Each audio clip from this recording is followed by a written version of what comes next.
This podcast is brought to you by still nobody. No one. Womp, womp, womp. It's all good. We're going to keep chugging along. It's week 4. If you like the podcast, subscribe to it. And if you really like it, send us money. Money. Money is what we like. Money Yes. is what makes the world go round And around. and round. And we need more of it. Yes. Our guest this week is... Alright, I fucked up. So I thought we were recording on one day, but we were recording on another day, and that happened to be the only day that our guest was able to record. So I fucked up. I will make up for it. We're gonna have him on next week. He's gonna be really good. So it's just me and Kevin today, and that's okay. So as we're gonna do this without a guest, we're gonna talk about some stuff. So there is Hot Takes and Sausage, episode 4. So, I heard an interesting rumor Oh, dear God. about a show that you were involved in this past weekend at the Chubby Pickle over at right by our apartment. 150 yards away. Yeah, so Tito was telling me that our buddy Joe, like Andrew, got a little into it with the owner. Oh, yeah. Did you hear about this?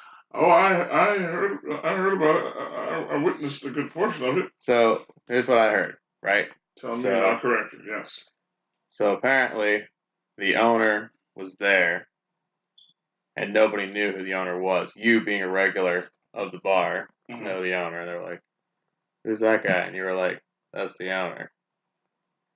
So I'm bringing this up because I didn't know if you knew about this or not. So apparently after the show. Oh, about Joe walking up? Yes, after the show. I witnessed him talking, but I didn't hear what I heard Tito said that the owner said, "Yeah, rough show there," and Joe said, "Yeah, the owner didn't help out very much to promote. He's a real asshole." Yikes! Now I'm thinking, oh, is that why they were talking about Kevin doing shows there instead of? Oh man! Did you guys heard about that? No. Well, I heard about. Wait, hold on. Repeat that. Okay. So this is coming from Tito. No, so I know up to the point where Joe spoke, air quotes, to the owner.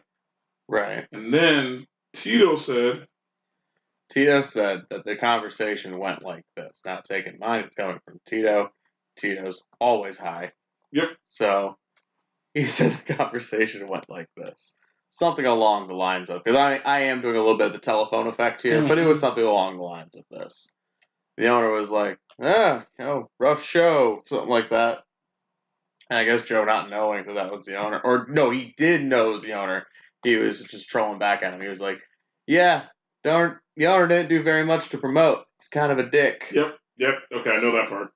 That's what I heard. Yeah, Joe kind of. I mean, Joe went in. He handled it the way he probably should have handled it. But yeah, I mean, there was a lot of complications to that show. I mean, it was snowing. There were only 12 people. Then all of the comics that were there, mind you, I was just in the audience, just watching. All of the comics that were there parked on the snow-covered street, and the cops came and made them move because you're not allowed to park on the snow on bay when it snowed. So every one of the comics and 4 people watching had to go out there. So then they ended up calling me up there to actually go and do.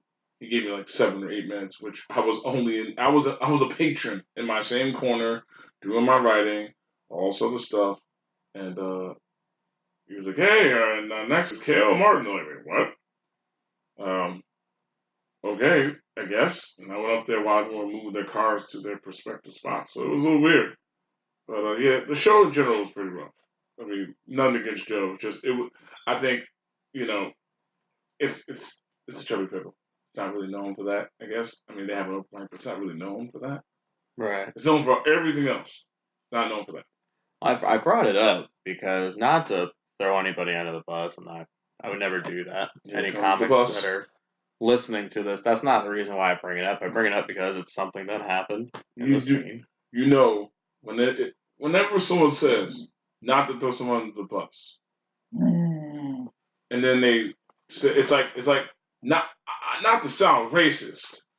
Yeah, I know it came off that way, but I was saying that because, for example, the time that they had the Pizza Boys versus Jack Stagger That's always controversy, fun. Jack and was I there. was just tagging you in that on Facebook. I get a message from Jack saying, "Hey, how come you're adding to the situation?" I'm like, "I'm not." Kevin and I were having a conversation about it. He didn't see the post. He said, "Tag me in it so I can see it," and that's what I did. So I feel like because of recent events, I'm having to preface shit before I talk about I it. see. That's not fun. You don't want to preface shit. Do I what know, I I do. know. Just kind of just throw it up there, and see what sticks. No, but I bring it up because it's something that happened, Yeah. and also I envy Joe in the sense of I even a place as small as the Chubby Pickle, like I could never do that to the owner, or mouth off like that. I wish I could. There's a lot of bar owners and comedy club owners that I Now would love to do that to, but I just can't. I'm too now much of a pussy. understand this. Well, yeah, I mean, because technically the owner didn't know that he knew he was the owner. At the same time, though, you are right. You could not pull that off, mostly because when we went to King Arms, and the waitress was fucking awful, but you didn't want to not leave it. You didn't want to stiff her on the tip or give her a bullshit tip because you knew that it has a white guy. That was great. Yeah, that's a prime example. That was a situation where I said this to you at the diner. I wish I was black in that instance because that was black privilege. It was a shitty black privilege, but it was a black privilege. I can't wait till the few nonetheless, black people that listen to this hear because, you say that shit. So what happened at the diner was me and Kevin were at King's Arm Diner, and waitress came around, asked us for our drinks. She put the drinks down and then left. It wasn't oh, you guys still need more time to order or anything like that. She just dropped the drinks, boom, kept it moving. And we're like, okay, maybe she's, doing other shit. She's going to come back. Took her a good 30 minutes to come back. More than that. To ask us for our food. So. Easily more than that. Totally grounds to not tip somebody. I'm always going to tip. I mean, I'm 20% plus, but that is an understandable non-tipping situation because you're not doing your job. Yes. So what I was saying to Kevin was because I still had to tip. I still had to tip around 20, and the only way I could even think of getting her back a little bit is I had the cash in my wallet, but I still asked her to split the check. And that is the whitest shit ever. I'm glad you had the wherewithal when they came out with the wrong fries and you didn't send them back. I've had white friends send them back and I go, what the fuck are you doing? Oh, no, yeah. So they also got my fries wrong, right? So I wanted the curly fries instead of regular fries. They brought out regular fries, and all I said to the waitress was, hey, this is fine. Just don't charge me 50 cents extra for the curly fries. I'm like, this is cool. I'll eat the regular fries. I just don't want the curly fries on my tab because if I'm going to pay for them, I certainly want to eat them. Okay. But I would never have sent them back. Yeah, no, I don't want. Yeah, you'll get curly fries with some extra gravy on it. Yeah, a little curly pubic hair on it. Yeah, that's not pepper. That is dick dandruff right there. Yeah. Oh, yeah. Thanks for that visual. Dick dandruff, fucking pube skin flake. So it not a very good experience all around at the King's Arms Diner, which is for me. I've still always Kevin's favorite diner. It's still his diner. That's my diner. He's just probably not going to be in that girl's section. Oh no, I'm gonna avoid that like with the 10-foot pole. There were no way. She was cute though. Yeah, she was cute. Yeah, she had that going for her. There's skills, cute, tan. Now we're sounding like the dudes over in the Mavs organization. We're like, yeah, she doesn't have any skills, but she's mighty cute. Oh, don't get me started on that. So I had to catch up on everything going on with the Mavericks because all I saw was the stuff about Cuban talking on a podcast with Julius Erving saying that yes, he was tanking and the NBA fined him 600 grand for those comments. And when you said, "Oh man, this Mav stuff's crazy," I was like, "Fuck, is it the tanking?" And you looked at me like I was. You looked at me like I was the weird one. Like, what are you? What? You don't know anything about the? Oh, so I I click mean, on the Animal House stuff, and a lot of looking the other way with some domestic violence situations. Which one weird one was because one of the instances was with a woman who also worked for the Mavs. yes, that's That's what not makes it good. really super weird because he let him back with another employee still there. Think about that. Think about you going to your job, you get jabbed in your face by me, and then to resolve the issue, they resolve it, but we're still in the same cubicle, same building, same organization. Right, because you can obviously connect the dots. Like if the wife isn't working for the organization, right, and you have a man works for the Mavs organization, gets into some shit, they're covering it up to protect the employee, but she works for them too, so you're not protecting all of your At employees all. here. You're actually going out of your way to not protect at least one of your employees. By Yeah, covering up one within the organization with the victim, you're basically leaving the victim, who happens to be your employee, out there in the motherfucking cold while you protect the dude. So it doesn't look great. Not only does it look bad that you let a guy who's had 2 instances of domestic violence happen, but you let him exist within the organization of the victim of said domestic violence who also works for you. So there's a million things wrong with that. Ethically speaking, I can't even. And I love Mark Cuban, but I can't. You can't even. It's kind of hard to defend that. it was an odd reasoning that he had too. He was saying like, yeah, if I fire this guy, he's just gonna get a job at another organization, and he might do it there. So at least I can control him if I keep him around I, here. I mean, I get that if it was something like the guy is stealing money and not put him out there, and I could keep my eye on him no matter what. But the whole keeping it now that sounds like all sorts of bullshit. I mean, just he apologized. He kind of ham-fisted it, but he probably should just left it at that. I was just keeping an eye on him, so I'm gonna no that's they're the Me Too broads are gonna eat that up and they're gonna spit that out in front of him on his desk.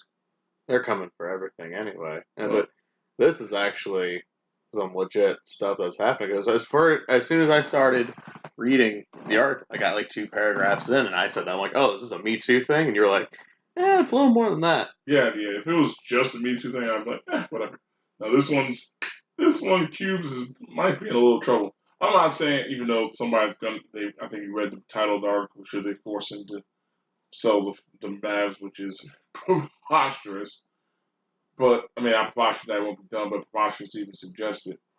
Uh, but yeah, we're in territory that they're gonna dig deeper and they're gonna find more shit. And Cubes might be in a little bit of trouble.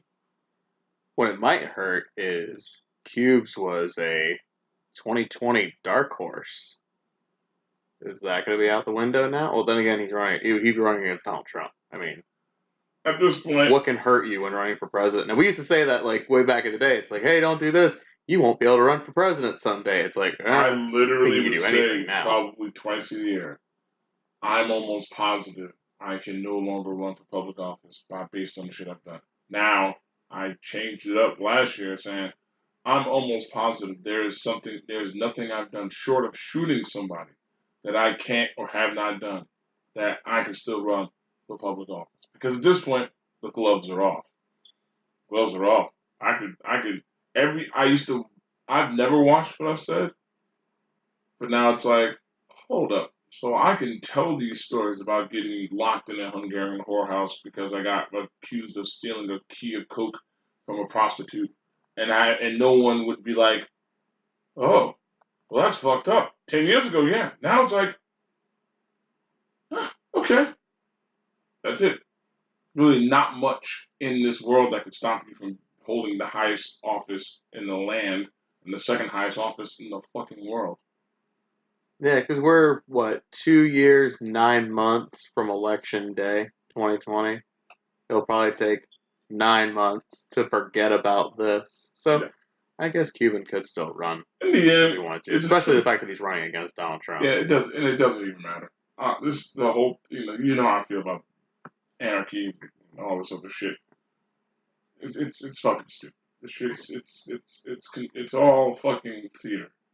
Oh, you know what I mean? We're all we got down here. Are you saying that they're all actors? Oh, please don't bring that up. Please God don't bring that up. Because then I try my hardest to stay out of politics in every which way, mostly because I think it's bullshit, very tribal, very stupid. People who believe in them, and whether you're blue or red, are dumb because they don't give a fuck about you. So I will not go into that. However, and I will not go into gun control before you even try to wiggle your way through that either. Hey. That is a slippery slope toward politics that, you know what, I personally don't give a fuck about no more. I'm just saying, yeah, if you would like to talk about it. Oh my god. It is Shoot Your Shot 2018. Wow. Shoot Your Shot 2018, huh? Oh wait, that's for a different topic, right? Yeah, yeah. Good job. I'll say this from a guy who just moved from that area, from Parkland, Coral Springs, lived there for 2-3 years. It's sad. And it's more sad for me that nothing's going to change. That's what I'm saying. That's why it's not worth an argument or worth a debate. People who sit there and waste their time on the internet, kind of pulling whole paragraphs and shit. You know what I was posting? Comic book movie lists, baseball stuff. You were. You had some people a little distraught. Oh yeah.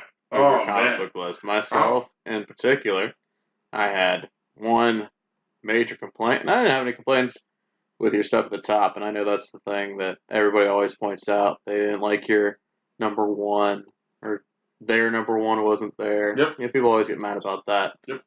Makes me feel like I matter. Yeah, my thing is, you rated Suicide Squad above the original 1990 Teenage Mutant Ninja Turtles. I blame Vanilla Ice. Yeah, that's the second movie. We're talking about the first one. No, I'm still blaming Vanilla Ice. Doesn't matter. And that April O'Neil. It is. Now, that's the thing. While the first Turtles was the best movie, yep. 2 and 3 had Paige Turco. Yep. Paige Turco's mighty fine. Paige Turco is still mighty fine, even in Invincible. Yep. Mark Wahlberg. She was a lot older. And that's why. So I blame. Was she on that 100 show on CW as well? Yep. Still so fine. So as I said, Vanilla Ice from the second one, but I blamed it for all of them, and that April O'Neil. Fuck that. So if Paige Turco had been in all 3 Turtles, you would have had number 1 up there. Up there, it'd be in the top. It'd be in the top 10, top 15. I mean, I already got other people coming at me right now. Instead, you're just lumping all 3 Turtle movies together, which is no, just the 2. Massively underrating the first one. You have the first one down there with the other 2. No, it's not down there. It's below Suicide Squad. That's pretty down there. Well, it's still not like Turtles Lost in Time. That's the worst movie I've ever seen in my life. No, that's a lie. I take that back. That's a lie because it's not at the bottom on your list. It's not at the bottom of the list, but you get what I'm saying. For of the 3 of these, what's it, 5 or 6 Teenage Mutant Ninja Turtles? If you count the 2 Michael Bay ones, sure. You mean the Down syndrome Turtles? Those are the Michael Bay ones. Yeah, somehow they had the Turtles looking more realistic in 1990 than Michael Bay. At that point, there are certain things you just have to do practicals for, and honestly, that was one of them. I don't understand how you get CGI VFX and get it wrong that bad, where I looked as if they were being. Those turtles look like they should have been in the Special Olympics. 100%. Yeah. I'm surprised they were able to put sentences together. Their frontal lobes were huge. Like, I don't know what the fuck's going on. So the ones with the guys in the suits, if that's what get the guys in the suits. Get the guys in the suits. But I had a lot of people coming at me because, Black Panther just came out. Smashing worldwide, records worldwide. Never lost. to give you put it in perspective, Black Panther, as of now, is almost at the global total for Justice League. Justice League was $656 million. Black Panther, as of Another 4 day, they were at 400 million. They made 100 million each of the first 4 days. So they are at 400, and they've only been 5 days, 6. Yeah, it's Wednesday as of the time we're recording this podcast. A little under a week. That's the 6th day because So that's insane. Thursday. So, but people were getting at me 7th day rather, because I had Black Panther 4th. Which, let's be honest with you, I'm going to be honest with you guys. If anyone, there are a lot of people who love Black Panther for the right reasons. There are a lot of people who like Black Panther because it's black, positive black role model, not named Meteor Man or fucking Blank Man, which I thought Blank Man was great. I like both Blank Man and Meteor Man. But as I've said to people before, my thing is, if I can look and close my eyes and not find a flaw in the movie itself, it's going to be up there. So, like, I can't find a flaw for me personally as a comic book guy and a filmmaker for Winter Soldier. I can barely find a flaw, if any, in Dark Knight. My only issue with Logan is they should have put it out in black and white. I know people don't understand why I said, but the black and white version of that film is unbelievable. It's the same film, but it just gives it different. It's just a different film. Yeah, you mentioned that, and I didn't know they did that. I really want to check that out. It's unbelievable. It's ridiculous. But there were a couple of things that jumped out. Like one of my friends, Paul O'Gerald, shout out to Paul O'Gerald, OE, Dunk City, FGCU, and he brought up, why didn't you put Howard the Duck? It's simple. Because I love Howard the Duck so much that I would not allow myself to put it up in the top 10 because that I know it's bullshit. But I love Howard the Duck. Just like I love Batman, 1969 Batman with shark repellent and when they're running around with the bombs and shit. That is amazing. But it has no business on this list. Not because it doesn't belong there, because I know I'd put it up there in the top 10. People are like, what in the fuck is wrong with you? I loved that shit. But, I mean, I enjoyed Black Panther. Black Panther is probably the best. It's easily top 5 best movies out in terms of comic books. And in terms of the MCU, it's number 2. Number 2, tied for number 1. But as a comic books overall, it's 4th on my list. Either way, that's good. I mean, most of the top 10 my top 10 comic book movies, I think, maybe 5 or 6 of them are 4 of them are non-MCU movies. And then one's a DC movie, that's Wonder Woman. So, I mean, I think it's a pretty good list. I don't see anything wrong with it. Embarrassment to your race. Well, yeah, I'm waiting for the Uncle Tom comments, which people, I love it because people don't understand. I'm not going to call you an Uncle Tom. I'm going to call you a Jason Whitlock. Oh, that's fucked up, bro. Yeah. That's mean. That's really mean. I haven't called. But nobody's called you that yet for putting Black Panther 4th? I've heard a grumble. I'm sure someone said it. Mostly because they know where I stand with people in general, which black, white, green, Martian.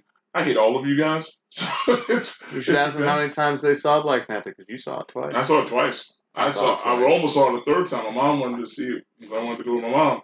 But yeah, I mean, I love the movie enough to, if I also respect the comic book fan in me, to be like, I'm not just going to say I like it because I'm black. I'm not going to do that. I will never do that. I will never sit there and be like, oh, it's number 1. Why? I'm black. No, I'm not going to do that. I'd rather get called Uncle Tom or a coon 100 times instead, and I'm not going to sell myself out on that. That's just not who I am. I might go see it a third time for a particular experience because we saw it twice. We saw it in the standard showing both times.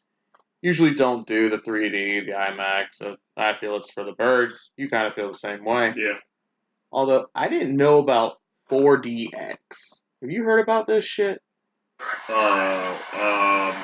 4DX. Yeah, 4DX is. I'm gonna read the description. There's only 5 movie theaters in the country that do 4DX. 2 of them happen to be in New York City. Fallen. So anywho, this is what the description says. 4DX is a motion picture technology owned and developed by South Korean company CJ 40plex, part of the CJ Group.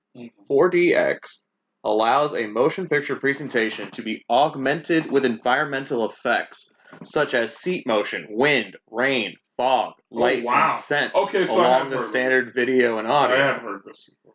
Yeah, as such, theaters must be specifically designed for and equipped with the 4DX technology. The experience was introduced commercially in 2009 with the release of Journey to the Center of the Earth in Seoul, South Korea.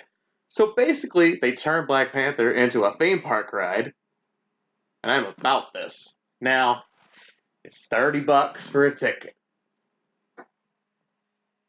That's the only thing. I mean, I think I'd probably spend it just to see it once.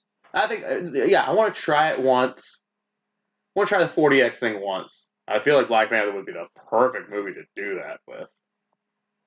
And if you're already spending $20, $25 on the 3D IMAX, you might as well add these bells and whistles to it. So, I mean, I would definitely want to see that. I think something Jurassic Park just jumped in my head too. I think I would want to see that. That would be dope in it, possibly. Now, that's going to be the problem here. I might go see this in 4DX. I might develop a 4DX obsession. Yeah, I can see that. Like, now we gotta do Infinity War with that. Now we gotta do Jurassic World with that. Exactly. So now all of a sudden everything else, it's like you don't notice. You watch HD, and then all of a sudden you watch standard definition, and you realize the difference after watching HD for years. You go out to standard definition, you go, "What the fuck?" Have you seen the fucking 4K TVs, bro? Oh, it's fucking crazy. You walk through Best Buy and you're like, oh, this whole wall of TVs is useless now. Yeah. Because they have them sitting, the HD, the LED that we're fine with. You see it next to a 4K, you're like, what the fuck is this? It's like playing the new consoles now and then going back, unless you are purposely going back to like 8-bit, all the Nintendo stuff. But the stuff that was like in the middle, the first PlayStation, the first Xbox, like the Dreamcast, and then all of a sudden you turn around and you go and play those games after you play a PlayStation 4 or an Xbox One, and you go, Jesus Christ, it's so slow, or oh my God, it's so choppy. I'd rather play Tecmo Bowl and just go the full 8-bit. I mean, Tecmo Bowl is awesome for it really is reasons on its own. Yeah, of course. But yeah, we could definitely be opening Pandora's box with this 4DX thing, but that also could be a good thing too. I don't want to be missing out on something awesome. So I might do it for Infinity War. I might do it for Jurassic World. My question is, where is it? Is it close to here? There's 2 in the city. All right, I know there can't be one here. There's only 5 in the entire country. Okay, so 2 here, 2 in LA, and 1 in Miami? I think only 1's in LA. So 2 here, 1 in Vegas, 1 in Miami? Something like that. I think. Hold on. I have the list here, actually. They have. It's going to be surprising for you. They have 2 in the city. Regal Union Square, Stadium 14, and Regal Ewok, Stadium 13 RPX. Mm-hmm. They have 1 in LA, 1 in Orlando, Actually, 1 in DC, and they have a 6th one. They have 1 in Seattle. Okay, so the DC, the Orlando one actually makes sense. So they got the 4 corners of the country, 2 of them, an extra 1 in New York, and then they got the capital, DC. And you check that out. I mean, Seattle, that makes sense. Even though I like Seattle from a filmmaker's perspective, but from a living perspective, Seattle's a little strange. All right, now I'm bitter. A little grungy. Yeah, not actually, I'm bitter. For specific reasons about Seattle, just the name Seattle. Yeah, that's rough for you. Yeah, fuck you. Would you like to talk about it? No, I would not like to talk about it. Okay. We can move on to another topic. Thank you very much. Okay, there was another Me Too thing. Well, I'm calling it a Me Too thing. I feel like every day there's a Me Too thing, one way or the other. The NCAA is taking away Louisville's national championship in basketball because the players saw a couple titties. And I had a very interesting talk with Lisa today, and I'm starting to realize that we don't have to worry about this Me Too thing lasting very long. Mostly because now everyone's doing so many overcorrections for normal things. Eventually, someone's going to hijack it and turn it to something else to make it give themselves more attention. And that's what every movement gets hijacked by somebody, and it depends on whether that lasts or doesn't last. Like in this situation, everybody's overcorrecting. Things that are acceptable then are not now. I just sat in that group of NYC filmmakers, and people were like, "Can you show a picture with multiple genders of being involved in stuff?" And at this point, right now, from Well, like a co-ed softball team? yeah, it's just at where Me Too could stop, and I tagged you in it with the WNBA player saying that Yeah, they should get paid as they much should as the pay NBA it. player. Listen. I'll say this: record this shit, Matt. Keep this shit in. You bitches are gonna have to stop with this now. The Me Too can stop with the NBA. Enough's enough, guys. You guys got Hollywood on their heels. You got every man in the world afraid to shake your hand too firmly. No, don't go to the NBA. Don't go to sports. This is not the place to be. There's only one sport where the women should be paid equal or possibly more than the men, and that is international soccer. And Yes, the reason absolutely. is because it's not even because they're better. Because international women's hockey has always been better than the men. It's because the women in soccer bring in revenue, like a lot of money. So it's not just I play this sport, you play this sport. We should get paid the same. You need to look at it as we're two salespeople at the office. You're a guy, I'm a girl. God damn it. Anyways, so you got two salespeople at the office. Wow. Guy, girl. Whoever's bringing in more revenue is going to get more commission. If they're bringing in the same revenue, they're going to have the same commission. Nope. And that, yeah, see? You going feminist on me? That's what they're going to say? They're just going to say no? Nope. You going to bark at me too? Nope. The Jabari? Nope, not happening. I still say, you say it wasn't funny, but I think it would have been funny if DMX had a cameo as one of the members. But he wasn't being a dog. He was being like goddamn ape, you mook. Well, that's just racist. The guy was man ape. Well, now that's definitely racist. Kill yourself. Hey, kill yourself immediately. They did not have that racially insensitive name in the movie. He was just M'Baku. Which is why white people can't be saying these people's names. It just sounds racist as fuck when we say exactly. it. I honestly hope I'm gonna name off a list of black people that I hope find you and just open hand slap you. Norman Baldwin, Doug Rubenstein, Omar Springfield, Mekanowani, Olakule Ogungoy. I want them all to find you and whoop your ass. Hey, we're on good terms with all those people. Doug invited me to the cookout last year. By default. Yeah. He's got to know me another year longer. Yeah, we'll see if I get invited to this year's cookout. I'm almost positive you'll no. No. No, I don't see it. I don't see it. Nope, don't see it. I mean, you can have one of those white people barbecues. What do you guys do? Barbecue, not a cookout. Yeah, barbecue. No, I couldn't even try to say cookout. I was like, white people cook barbecue. Just come to the barbecue, fellas. Like what to? No, come to the BBQ, guys. Oh, fuck you! Come on. There's not that much mayonnaise in this party. What? Call it a BBQ. Get out of here. I wouldn't even bring my dog to that. BBQ. Hey, sriracha mayo is good as fuck. I don't care what anybody says. If there's no Chipotle or sriracha type mayo around, and mayo's the only thing no one should voluntarily eat mayonnaise. That's cool. No one should voluntarily eat mayonnaise. It should just not happen. Now, Miracle Whip, you should feel this way about. Like, Miracle Whip is gross. Disgusting. Mayo, mayonnaise, fucking Miracle Whip, all gross. You guys are nasty. You guys are nasty. Nasty as shit. I live amongst you guys. I date all your women. You guys are fucking nasty. Hey, man. Some stuff, it applies. You get an egg sandwich, some mayo, Chipotle mayo, bro. You put mayo on an egg sandwich? Yes, ma'am. You're fucking disgusting. No. No. You get bacon, some pepper jack cheese, throw some chipotle mayo on that bitch. Stop. You had it at cheese and bacon and egg. That's all you need. What the fuck would you put mayo on eggs for? Hey, man. I'll knock it till you try it. You know what?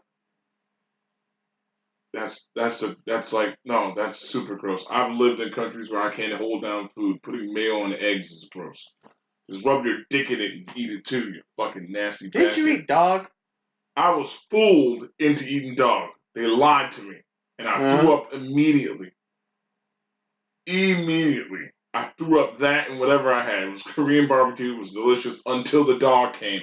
This is gamey. No, it's super fucking stringy and gamey. That was gross. You know what else they eat over in that part of the world that your man Bill Plaschke from Around the Horn dined in? What? Monkey brain? Penis. Full penis? Full pheasant? I think it was assorted animal penises. There's a video of it on YouTube. There was one time on Around the Horn that Bomani Jones got eliminated.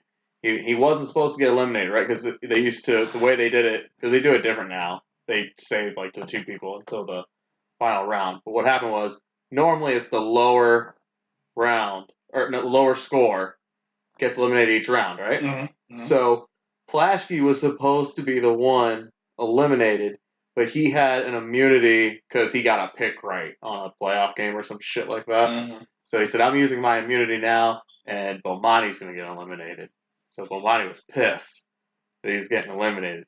And he's like, how about everybody follow me over to my Twitter, twitter.com/Bomani_Jones, and we're going to watch this YouTube video where Bill Plaschke eats some stuff in China that's nasty. Because he couldn't say eating penis on ESPN. Say shithole, why can't you say penis?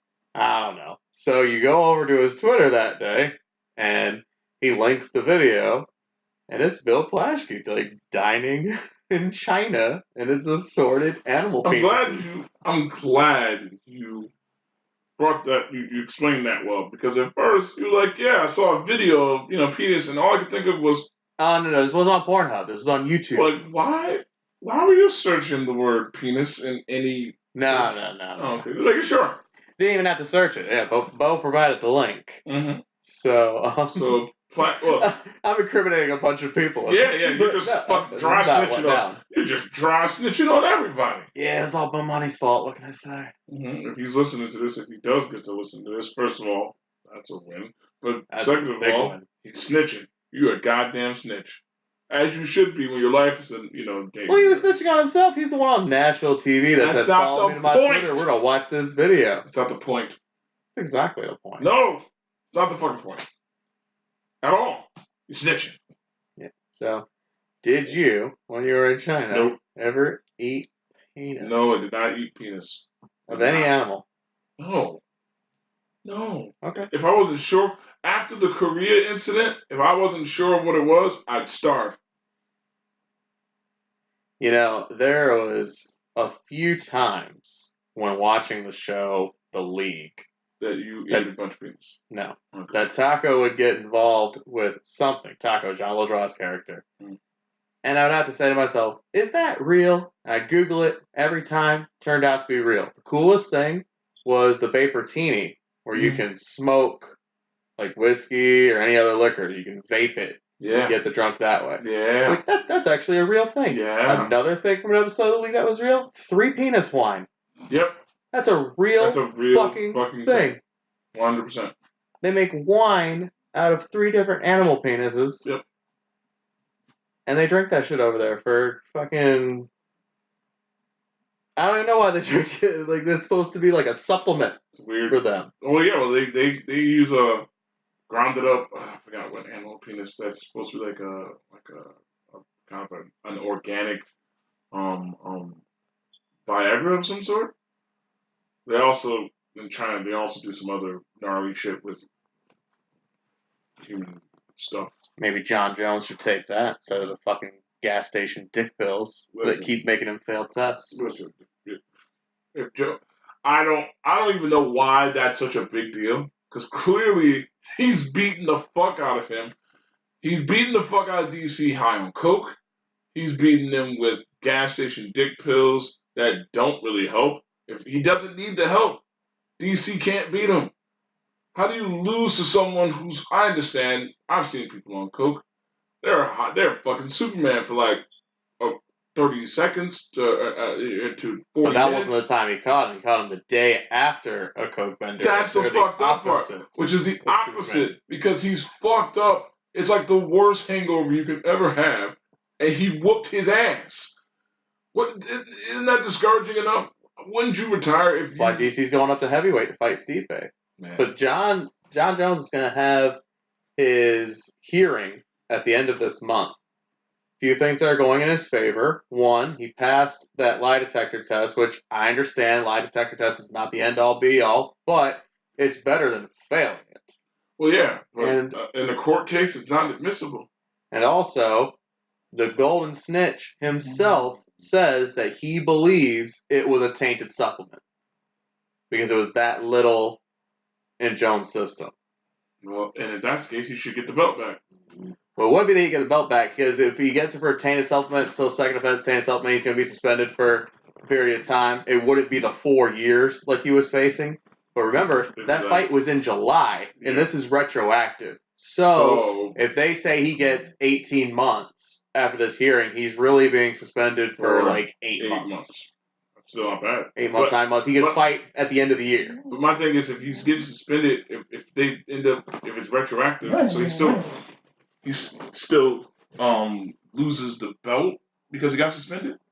Well, it's still a no contest from the fight that they had with Cormier. So Cormier was going in there as the champion, so he was still the champion. The thing is that during this time, because come July, DC is going to be fighting Stipe. And get his ass kicked. Possibly. Or if he ends up winning... Then he has to fight Jones again? No, he would probably vacate the light heavyweight belt. He might vacate both and retire.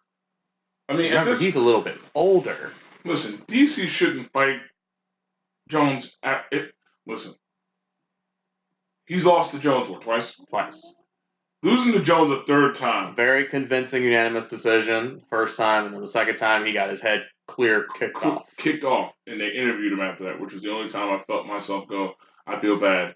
They shouldn't have done that to him. Right. And Joe Rogan ended up making the rule, But my thing is, why would he allow himself to even think of going back and fighting this guy? Well, you know it, because, you're an athlete. You believe that you can win that next one every single time. I think if I play a team, we can get him on some day. But when you're going hand to hand with somebody and they keep beating your ass and you can't get a weapon, I mean, it's combat sports. Like the guy's clearly got your number. Like, what is there to do? You know what I mean? Like, why go up there for a third time and get your head kicked off again? Because I think we're at the point where it's a foregone conclusion. Because he beat you on the way down from coke. He beat you at his best.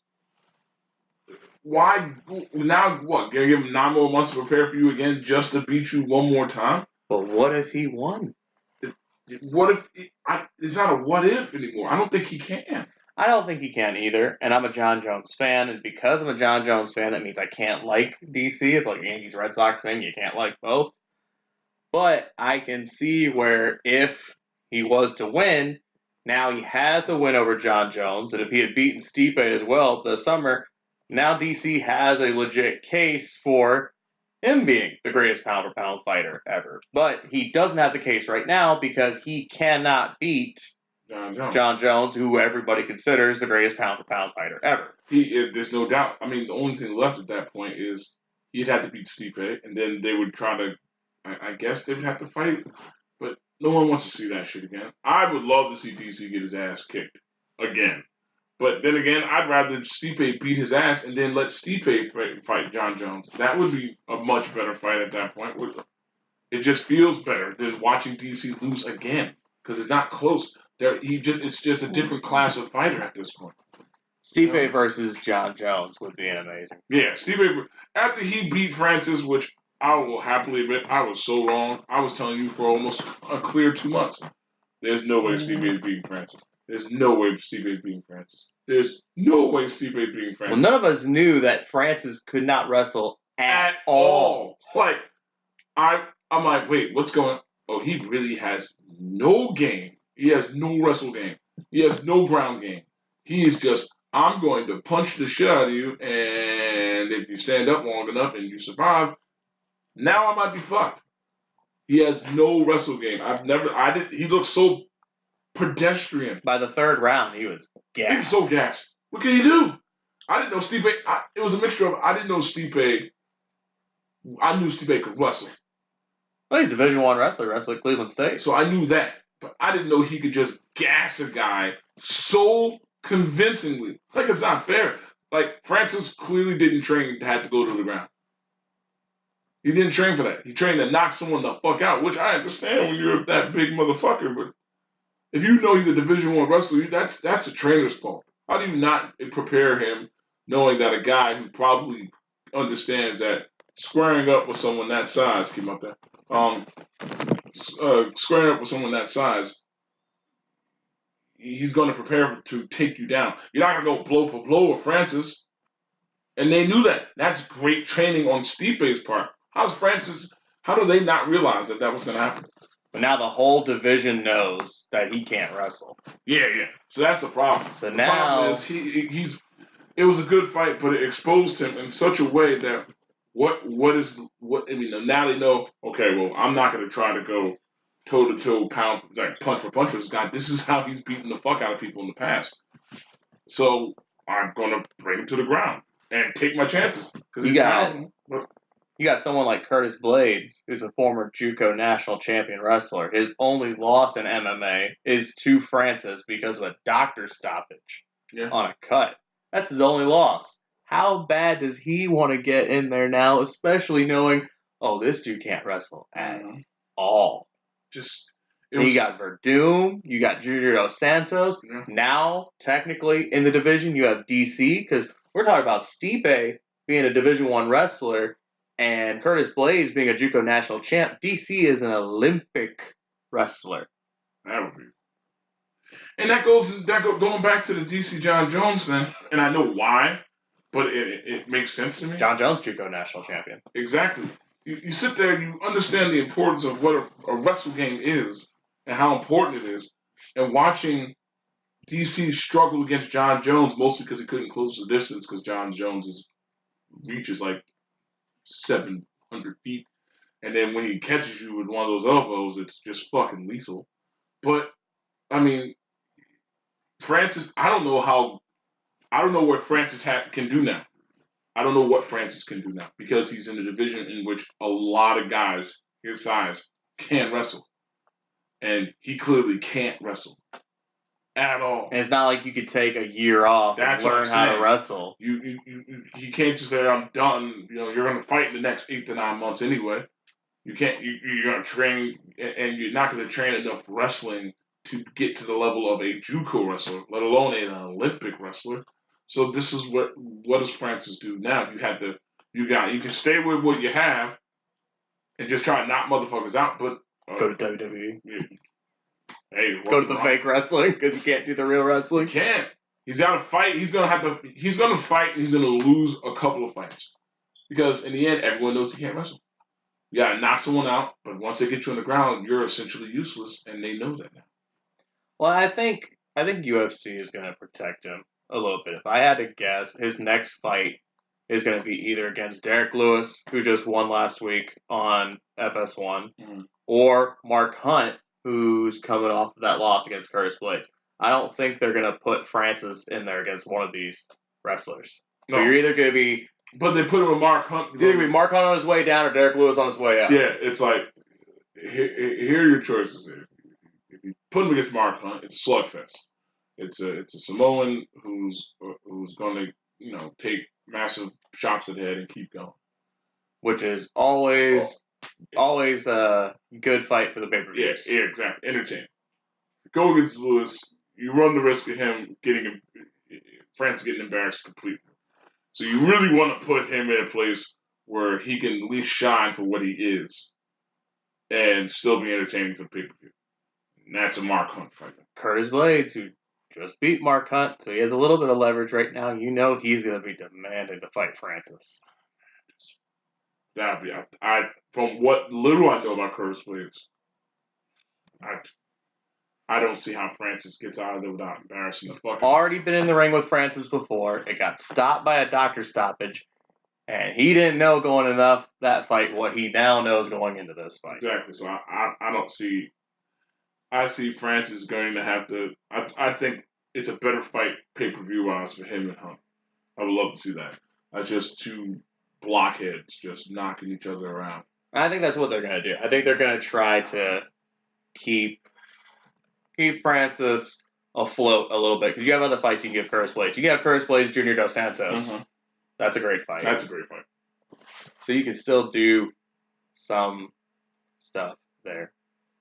Well, we got like 10 more minutes. All right. We can do on here. So I have not heard. I'm going to go back to Black Panther, because apparently, like, some people were getting mad about the reviews. Some reviews were trolling, I guess. I have not seen these. Have you seen these? I haven't seen any trolling ones. Because I was reading that some people were giving it bad reviews. Like, saying, I heard that there was alt-right groups that were saying that they were going to do that type of stuff, but then it never really came to fruition. Mm-hmm. Like, the only reviews that I've really seen was that very first one, which was the dude from, Iceland. And he was like, I just thought in a superhero movie that he should have beat up more bad guys. Which, I mean, technically, yeah, you want that from your superhero movie. But, so, I guess you're the right guy to ask, because you are the Jason Whitlock. Oh, wow. I'm sorry, but are people getting a little too antsy about anything negative being said about this movie? Absolutely, 100%. See, the problem is, and I kind of felt this going in, and I felt this. It's so hard to not sound pretentious as a comic book fan and a filmmaker while stating that I'm a comic book fan and a filmmaker. So watching this movie, I see it differently. I had someone today tell me that he thought the movie was perfect. And the reason why I know that he was saying that, mostly because it's a Black Panther movie and he's a black guy, is because he has never really seen any of the other comic book movies. He went to see this one. You know what I'm saying? Like, I know there's more not there. I will happily admit that though most of that money came from comic book people, white and black, there are probably more black folks who had never watched an MCU movie, or at least watched more than an MCU movie, that went to go see this movie.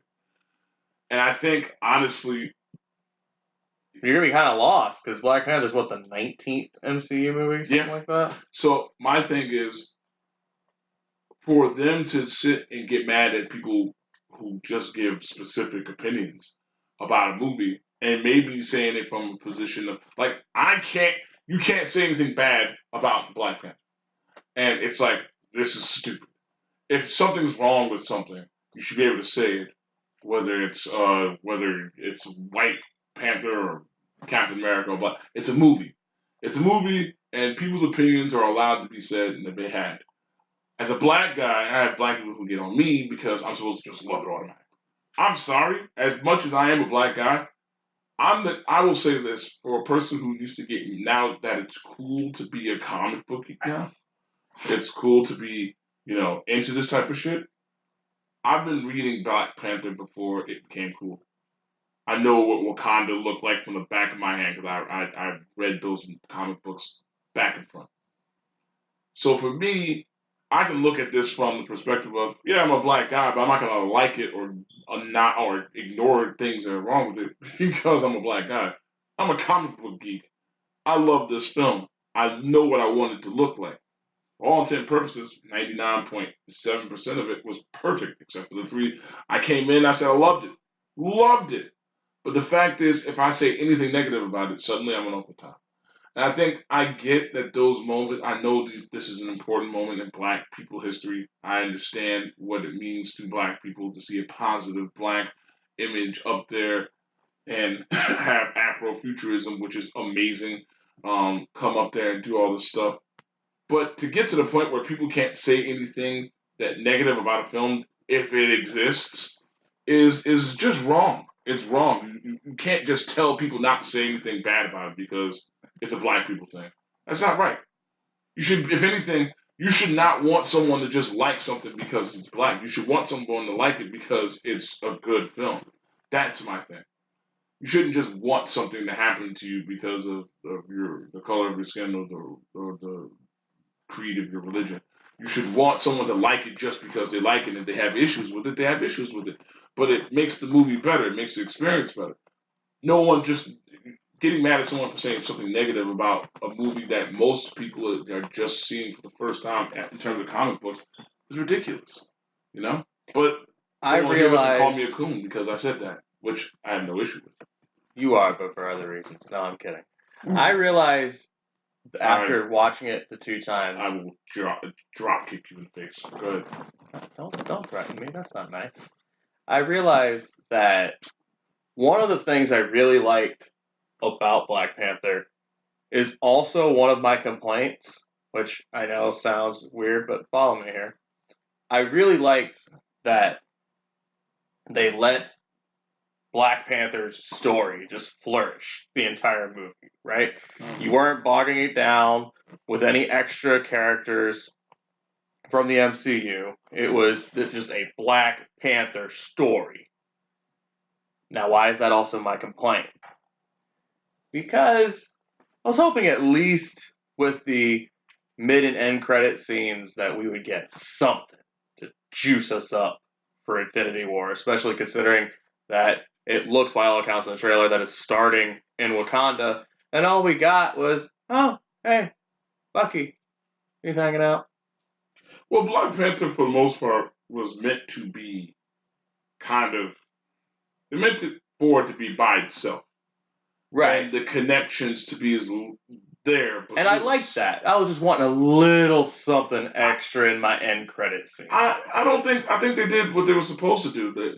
They brought that extra was seeing Bucky. That extra was, Wakanda, revealed to her, which kind of connects it to a couple other things. I think that was more than enough. I think that was what was needed. I don't think there was anything we've seen Thanos 100 times.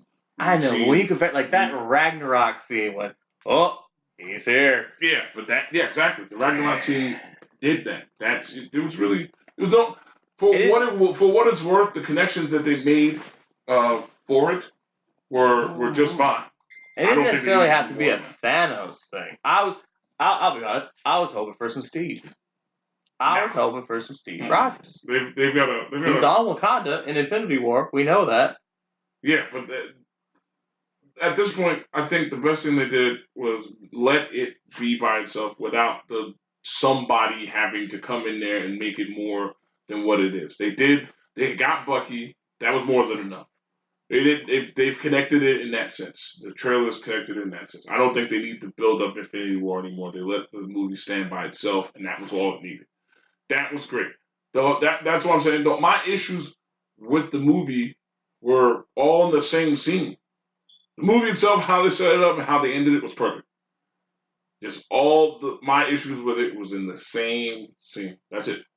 So they didn't need to do anything with the end credits. End credits were fine. They pumped up Infinity War for almost 10 years. This shit, they don't need to pump it up anymore. Wakanda, it's at the point right now where Black Panther is going to be its own thing. I just want my taste, man. I want my hit, man. You already got it for 10 years. I just want a little taste, man. You got it for 10 years. If you didn't get enough Dwight Gooden, then I don't know what to tell you. Just I think that was the perfect time to let that be.